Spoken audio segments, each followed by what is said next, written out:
We've all heard that Poland is booming as a country. And did you know that it is planning on building a $9 million mega airport and transport hub, which will be the biggest in Europe?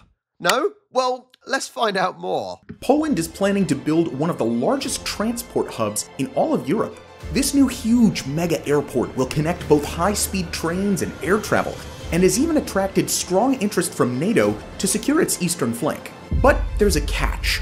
Warsaw already has 2 airports, and plans to replace them have caused some controversy. The new government is also really not a fan of the project. So what are the reasons behind this mega project? Does Poland really need one of the biggest airports in Europe? Or is it just a publicity stunt? See, it's an interesting topic because you know how many airports are in London, for example. Just off the top of my head, Heathrow, Luton, Stansted, London City, Gatwick. There's 5 at least. Now, the issue is that, you know, airports have been around for a while and the city sort of then grows around them. I think the easiest thing I could say is it's like a football stadium. A football stadium that has so many spectators so it can grow. But can the stadium naturally just improve and build? Or do you need to build a brand new stadium in maybe an area where there's more space and it's easier to build? It may be cheaper. It may be more feasible to do it that way, to build a brand new one. And that's probably very similar with a new airport because Chopin Airport isn't that big. I don't know how much is around it, but it's not very big to start off with. I'm Regis. Now let's dive deep and find out. Located 40 kilometers west of Warsaw, the Solidarity Transport Hub will integrate air, rail, and road transport with 2,000 kilometers of new high-speed railway lines, connecting the capital with major Polish cities and Rail Baltica. It aims to handle over 40 million passengers annually by 2035, which is about half of London Heathrow. And Heathrow's huge. It's Poland's shot at becoming a major transport hub for Central and Eastern Europe. But the airport as an idea is actually nothing new. The concept has been around since the 1970s. Since the year 2000, analyses, reports, and feasibility studies have been carried out at government level, which then came to the conclusion in 2010 that Warsaw needs a new airport. This is because Chopin Airport, Poland's largest to date, has nearly outgrown its capacity to meet current and future demands for air transport. The government can't really do much to prolong its life either. The airport was once built far away from the capital, but the city has grown around it, and see, there you go. That sums up the point I was making earlier. It looks like it just can't grow anymore. It cannot grow. There is no space. It is surrounded by houses and industry, and so there is no way to make it bigger. So a new airport further away may be the idea there, because as I said, it's not a huge airport. You can see it's not huge. But that's what's interesting. Looking at, for example, the amount of airports in London, Gatwick, Luton, Stansted, Heathrow, London City, there's 5 at least, the main airports. And actually at points, you know, if you think of Heathrow, for example, or all of them, they were probably away from the city enough that they had space. But unfortunately, infrastructure grows around them because they're a hub. And therefore, there is only ends up being a limit of how much those airports can grow as the population grows, travel becomes cheaper, more accessible to everyone. There's really no room to expand. In 2019, this tired giant, in service since the 1930s, handled nearly 19 million passengers, while having a maximum capacity of 22 million annually. Given the ongoing post-pandemic traffic recovery, the airport is projected to reach its limit in the next 3 years. A new airport seems like the only remaining option. This is where the Solidarity Transport Hub, also known as the Central Communication Port or CPK, comes in with plans to handle 30 million passengers by 2028 and 40 million annually by 2035. It's just gonna keep growing. But the CPK is much more than just an airport. It aims to become a key component of Poland's transport system, not only by air, but also by land. All major cities will be connected to the hub with travel times of no more than 2.5 hours via high-speed trains. Wow. Imagine that. And there are some airports like it already, but imagine that the ability to get a train, as long as it is affordable, it's so much easier to maybe get a train direct to the airport door. You don't have to pay for parking. You don't have to, it's less hassle and only up to 2.5 hours. That is amazing because, if you're looking at, for example, going from Gdansk to Warsaw, that can take a while. So high speed. The only issue is, have you seen HS2 and how much of an issue that has been in the UK? And that's just one line. This will involve developing 10 rail spokes radiating from the hub, along with 2 additional lines serving cities previously without any rail connection. Nearly 2,000 kilometers of new high-speed railway lines will have to be built for this, but once it's done, every place in Poland will be easy to reach. This is quite important in terms of international traffic as well. Take a high-speed train to Warsaw from Hungary, Czechia, or Slovakia, for example, arrive at the hub, and then fly anywhere, all in one place. But economic and infrastructure benefits aside, the CPK has something less obvious, but equally important to offer: defense capabilities. One of the lessons learned from the war in Ukraine is that Poland needs a high-capacity airport capable of 24/7 operations, suitable for cargo, and connected to the railway and road networks. NATO representatives have already labeled the CPK as key to securing its eastern flank, which is why the hub has been planned as dual-use infrastructure, a civil airport in times of peace and a military installation that can be used by NATO support and rapid response forces in the event of war. The situation in Eastern Europe and the war in Ukraine specifically is actually one of the reasons why the project is still on the table in the first place. The CPK would extend the Baltic Black Aegean Sea Line and could also include a high-speed link between Warsaw and Ukraine. A connection like this could offer a country at war alternative routes and enhance NATO's eastern flank. But now let's take a look at the design of this proposed new airport. This mega project has actually attracted attention from some of the biggest names in the industry. Grimshaw, Chapman Taylor, Zaha Hadid Architects, Benoit, and Pascal and Watson all submitted their concepts for the project, each unique in its own way.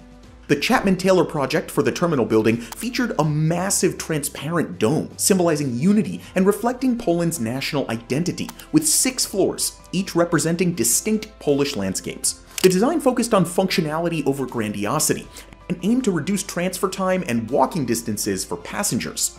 Zaha Hadid Architects developed not 1, but 3 designs, focusing on integrating the airport with the railway station, as well as using lots of light and greenery. Ultimately, none of them won though. The one that clicked with the CPK's administration was crafted by renowned British architect Sir Norman Foster. The studio has already completed the full design concept as part of a €150 million contract. They're going for a traditional, yet futuristic design. The airport's terminal, railway station, and a public transport interchange will all be strategically located in close proximity to each other for the sake of convenience. See, this is another interesting point about airports in that as they get larger, sometimes it can make life difficult for passengers and even crew, because what used to be fairly compact and easy to get to, as they expand and make bigger, it means that getting to those places is harder. So you almost have to think for the future as well. Why is there an image there of drones? There's literally drones there as well. Are we planning on taking drone flights as well? But, with this architecture, you've got to think, don't you, on how easy it is to get to different terminals, how easy it is to get to your, why can't I think of the word, your gate, and everything like that. The cars, the trains, the buses, how is it all going to get together? And it's not easy to think. I don't think I could do it. But these are the things you have to think about, because you also think about the future. They were talking about how, it goes from 30 to 40 to 50 million passengers. You've got to then accommodate that and plan for the future.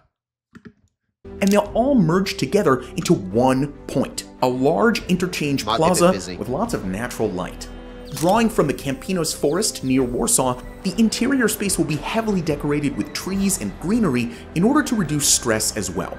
And because the future moves quickly, designers have to think ahead, which is why the airport has been optimized to be modular. That's what I said. This allows the transportation hub to adapt to the ever-changing operational needs. The key-shaped main terminal will be built first, while the X-shaped one will be added at a later point, when there's actually a need for it. But to be honest, there's not much information available about the key-shaped main terminal. but plenty of renderings of the X-shaped terminal. So maybe they've changed their plan again and want to build the X-shaped terminal first. Nonetheless, both terminals will be interconnected, potentially through a shuttle train system. There's even a plan for a vertiport, where unmanned aerial vehicles will be operated from the airport in the future. Well, if there is a future for this airport, that is. On October 15th of last year, Poland held its general elections, and the Law and Justice Party, which started CPK, won the most seats, but couldn't form its own government. Instead, the Civic Coalition came to power, and it's not exactly a fan of this mega project. Made up of several opposing parties, the new government has stated that the CPK needs to be reviewed and that it might not be needed at all. As part of the changes in governance, in January, CPK's CEO was let go from his position, and the new government appointed its own commissioner. With that, the supervisory board was also changed. The new commissioner then announced an audit on all activities and objectives, and how they're to be achieved. The review would also cover the financing, commitments, and contracts the company had entered into, as well as its structures and management. There have also been suggestions that there are ways to improve the existing airports.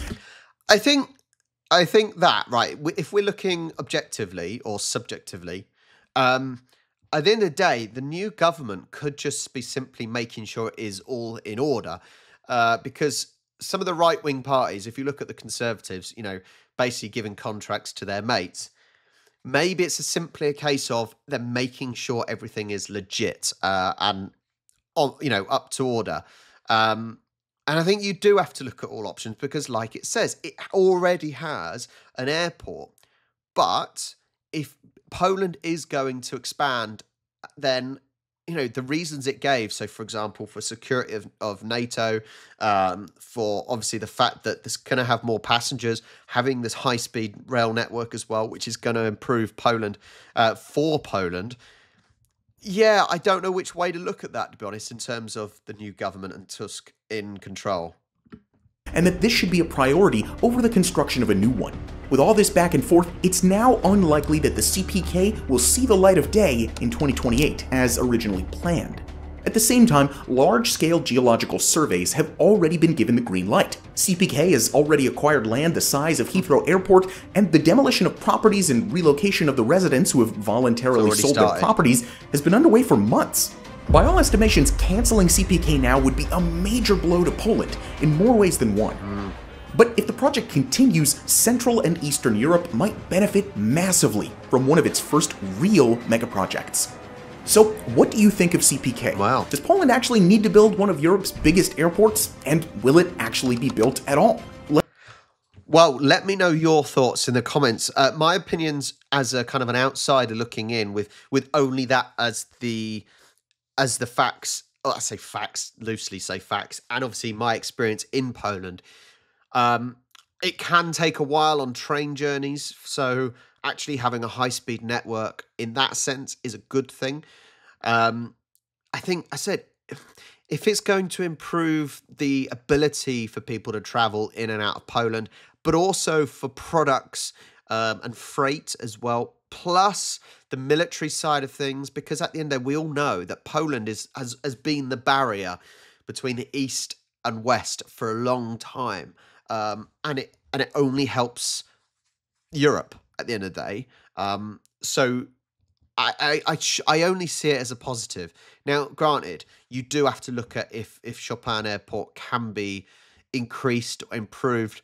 But looking just at that aerial image, now that it doesn't look like there's much space. Chopin Airport is not a very big airport, so there's surely only so much you can do. The only thing is, this will cost a lot of money. It will cost a lot of money to build the airport, for example, to do all the new rail network. That is going to cost a fortune. So at what price, how long until it's recouped? And, do Poland have that sort of money in the first place to invest in this? What are the pros and cons? And I think you do have to look at that. But it's fascinating. And actually, I do think it would be a good idea, especially the train networks. So what do you think? Let me know down in the comments below. Do you think it's a good idea or a bad idea? Thank you so much for watching. Please, obviously, like and subscribe. Go to asweare.space to check out our merchandise, and I will catch you next time. Do widzenia.